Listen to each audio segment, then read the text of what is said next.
ஒரு வழியா நேத்து இரவு ஓபிஎஸ்ஸும் குருமூர்த்தியும் டெல்லியில வந்து இறங்கிட்டாங்க. இன்னைக்கு பிஜேபியோட முக்கிய புள்ளிகளை சந்திக்கிறதா பிளான். எப்படியாவது என்டிஏ கூட்டணியில என்ன சேர்த்து விடுங்க அப்படின்னு ஓபிஎஸ் கெஞ்சினாலும் பிஜேபி பார்க்க மாட்டேங்குது.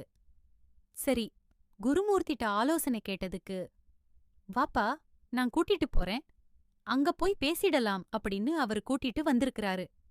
பழனிசாமி தான் தலைவர் அப்படின்னு அமித்ஷா முடிவெடுத்ததுக்கு பிறகு இவரை எப்படி சேர்க்க போறாங்கன்னு தெரியல. ஒருவேளை, சரி வாங்க, நம்ம கூட்டணிக்கு ஒரு 2 சீட்டு தர்றோம் அப்படின்னு அமித்ஷா சொன்னாலும் ஆச்சரியப்படுவதற்கில்லை. சரிங்க, ஓபிஎஸ் என்ன முடிவுல இருக்காரு? அவருக்கு ஒரே பிரச்சனை, குடும்பத்திலயும் பிரச்சனை. என்ன பண்ணலாம்? 15ஆம் தேதி கூட்டம் போட்டு உரிமை மீட்க போறேன்னாரு. ஏன் டெல்லிக்கு போறாருன்னா, டெல்லி மனம் கோணாமல் நடந்துக்கணும். இவர் கட்டுமான நிறுவனத்திட்ட பல கோடி கொடுத்திருக்கிறார். அந்த பணத்தை பிஜேபி நினைச்சாதான் வசூல் பண்ண முடியும். ஒருவேளை இவர் விஜய் கூட்டணிக்கெல்லாம் போனா நோட்டும் கிடைக்காது, அதிகாரமும் கிடைக்காது. இன்னொன்னு ஒரு நெருடல் இருக்கும். அதனால ஏற்கனவே தெரிஞ்ச இடம் அப்படிங்கறதுனால பிஜேபிக்கே போயிடலாம். பழனிசாமி ஒத்துக்குவாரானா? பழனிசாமிய சம்மதிக்க வச்சிருவாங்க போல இருக்கு. எங்க கட்சிக்கு வராதீங்க, அதுதான் பழனிசாமியுடைய கோரிக்கை.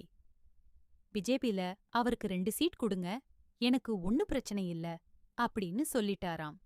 ஓபிஎஸும் பிஜேபில தாமரை சின்னத்துல நிக்கிறதுக்கு கூட ஓகேன்னு சொல்லிடுவாராம்.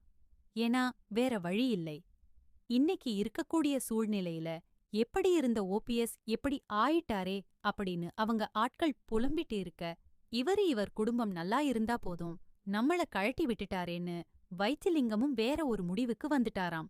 அநேகமாக வெகு விரைவில வைத்திலிங்கத்திடம் இருந்து கட்சி தாவல் சம்பந்தமா ஒரு அறிக்கை வரும் அப்படின்னு சொல்றாங்க.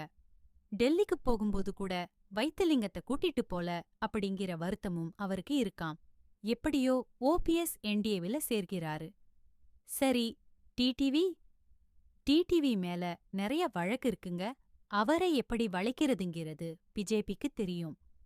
அவரு நிறைய சீட்டு வேணுங்கிறதுக்காக இன்னைக்கு எடப்பாடி துரோகின்னுலாம் சொல்லிட்டு இருக்கிறாரு. சீக்கிரம் டிடிவியும் இந்த கூட்டணிக்கு வந்துருவாரு அப்படிங்கிறது டெல்லி.